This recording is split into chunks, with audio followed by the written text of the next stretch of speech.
The ego is the system that runs your sense of self. It is made out of thought patterns, emotions, and behavior loops, and the stories that try to hold it all together. Left unchecked, it creates endless existential searching, chronic disconnection, and the persistent sense that something is wrong. The goal of my videos is clarity, to see your identity and its contradictions for what they are, named precisely, to finally understand what it is that we're all running away from. When I was a seeker, I wanted to know truth above all else. And I thought that if I keep introspecting the nature of the self and the nature of existence and the nature of reality, I'll find out what is true. And that this process, no matter the cost, I want to completely see through. And I didn't have my doubts until I figured out where truth actually lies. And there's a lot of bias here for humanity because we believe that what is true is always connected to what makes us survive. And that's why we believe in science. That's why we believe in all our social conditionings or social structure. And it is all predicated on the idea that what is true is useful for us and it will serve us. And the moment something is kind of useless or it might actually harm you, then you want to be ignorant about it. You don't actually want to know if it is true or whatever because it is not useful to you. Humans care more about what is useful to them than what is true. If you want to know what is true, then you need to be open to the fact that truth might not be useful, and in fact, that it might actually kill you. If you see that existence has a way of playing itself out on its own, and that there are these human lives that perceive things in their own way, but that there are many different forms of experience and existence in many different ways to perceive things in their own way, then you must wonder, okay, what is like the universal truth behind all of it? Like, what is the secret ingredient of the universe, so to say? And the only way you can actually go meta enough to have like a objective perspective on everything is if you take the human life out of the equation. Because of course the human life is always biased to itself. Of course it will take whatever is true and morph it to fit its own truth. But what if the truth is death?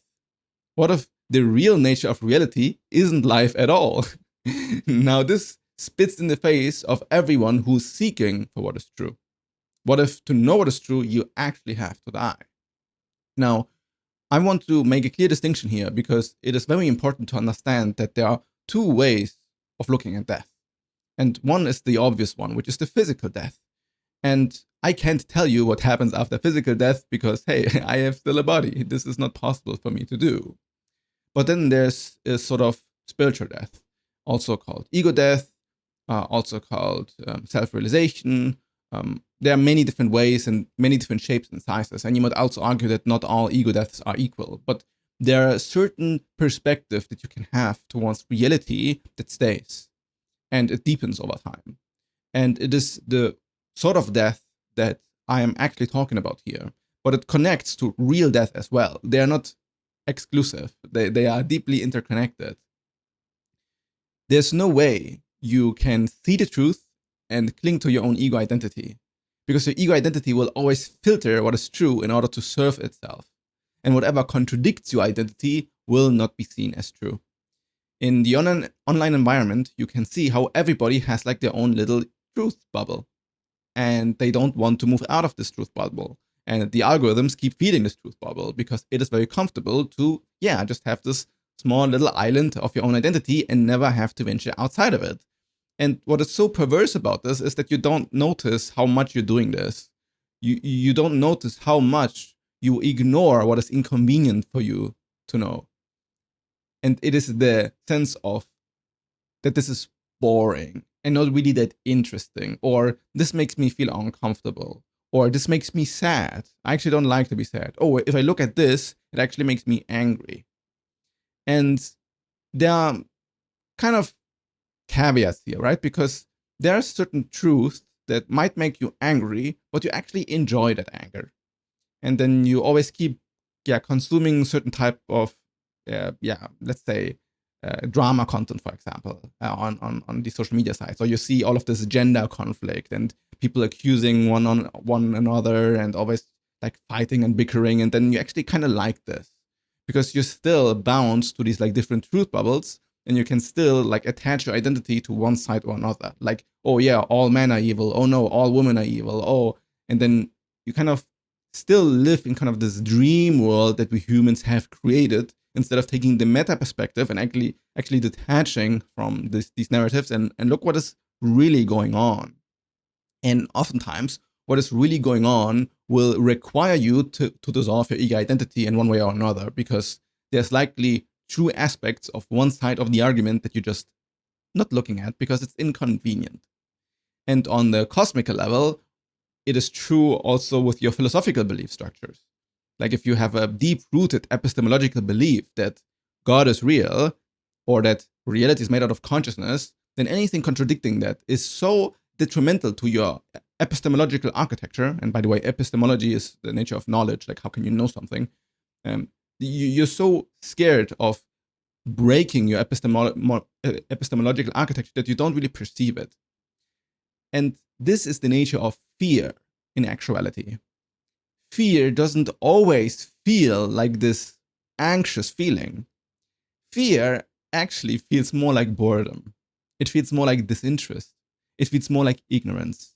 It feels like completely dismissing one side of the equation. Real fear is what is underneath this ignorance. But instead of feeling the fear, you have constructed all of this ignorance on top in order to not see what is true. If you were to see what is true, it requires you to move away from that ignorance, move towards what you maybe find a bit boring, disagreeable, uninteresting, and then try to understand what is true about that perspective. And now what you're doing is you're kind of killing your own viewpoint. You are actively destroying your own identity that believed in the opposite of what you're now trying to get behind. Now, this is another form of death. And it's also another form of ego death, you might say. But ego death sounds so absolute, right? It's not that your ego actually dies. It's just that it's more like a complex within the ego breaks apart or dissolves and, merges within other perspectives. And this is something that very few people actively pursue. And if you want to have deep insight about the nature of existence, then the point is to actively pursue it. If you just believe that just naturally you'll figure it all out when you don't really put your mind to it, then you're out of luck, because your ego is going to put you into your own little bubble. That's just the nature of the thing. To become free of your own little bubble, it requires active investigation and inquiry. And you for certain can do this pretty much on your own, just like reflecting about your mind, writing stuff down. But then you also need to kind of confront yourself with other viewpoints and other opinions, and then put yourself out in the world and then try to convince others and actually reflect about where it is you might be wrong at. But this doesn't mean to just blindly believe everybody or to not actually have an honest position and be like serious with that position.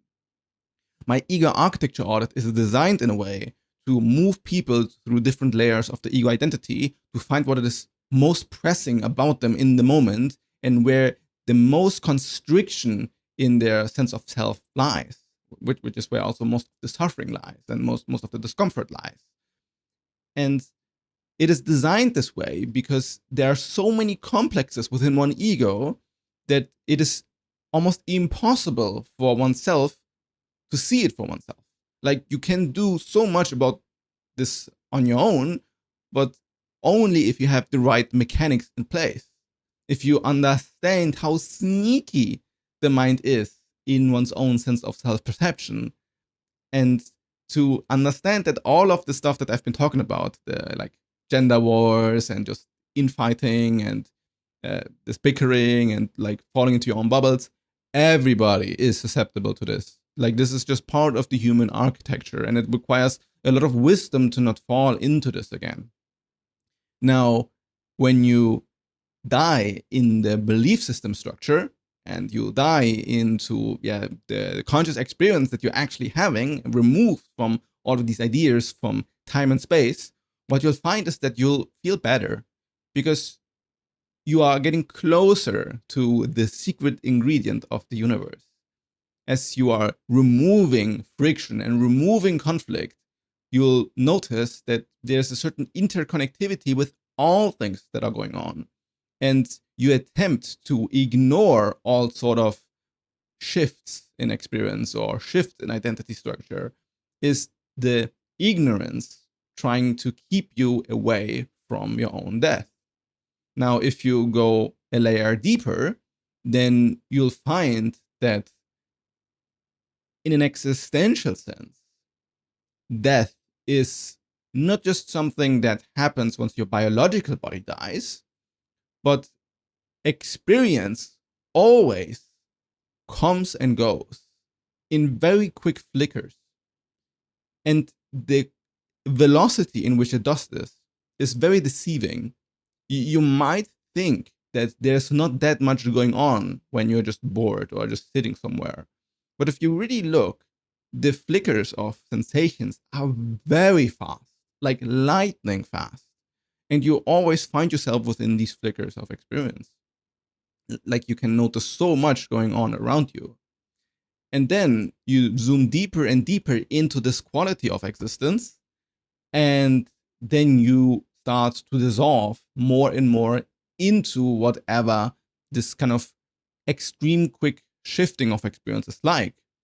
And during this, you'll find that you sense that you're dying and that death might actually not be something that only happens within the physical body, but there are like psychological deaths that truly shift how you perceive your own life, and that there are certain stages of this psychological death that you do not return from.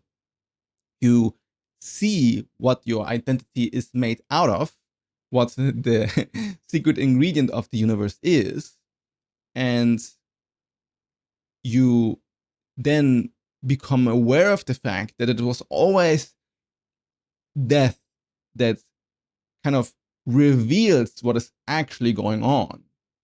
And this is true from this conscious experiential layer where you're just in immediate contact with like life. There's also a video that I made that's called Dying into Life, will give you control over existence. I don't think I called it this way, but I can put on the link here. And it relates to the same idea.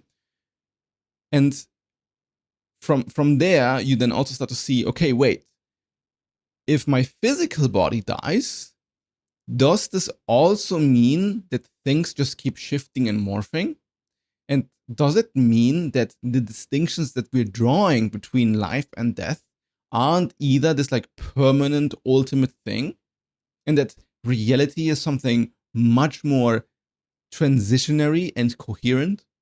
Because if you think about it, if every single moment of your life is always movement and change, then what death would have to mean is that nothing moves and nothing changes anymore. But this cannot be really true, right? Because we know that even if your body dies, reality keeps shifting, moving, and changing. Or you might say that no, then you then you kind of move towards the like meta view, and then you see like the block universe for its entirety, and in this perspective, everything stands eternally still. And in a weird way, this also is translatable to your immediate moment experience, because although I just said repeatedly that things keep shifting and morphing and consciousness experience is experienced in these like quick flickers, notice how you are always still within it. You always stay the same within it. Despite all this shifting and changing, there's a sense of me-ness that is untouched and will always remain untouched. And it's the same since your birth, and it's the same now. Now, what if this me-ness or this presence also is maintained after physical death?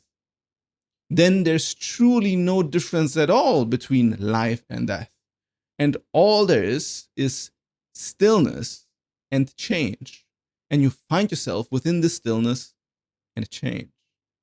Now, all of this brings you to the secret ingredient of the universe that I'm not going to spoil for you.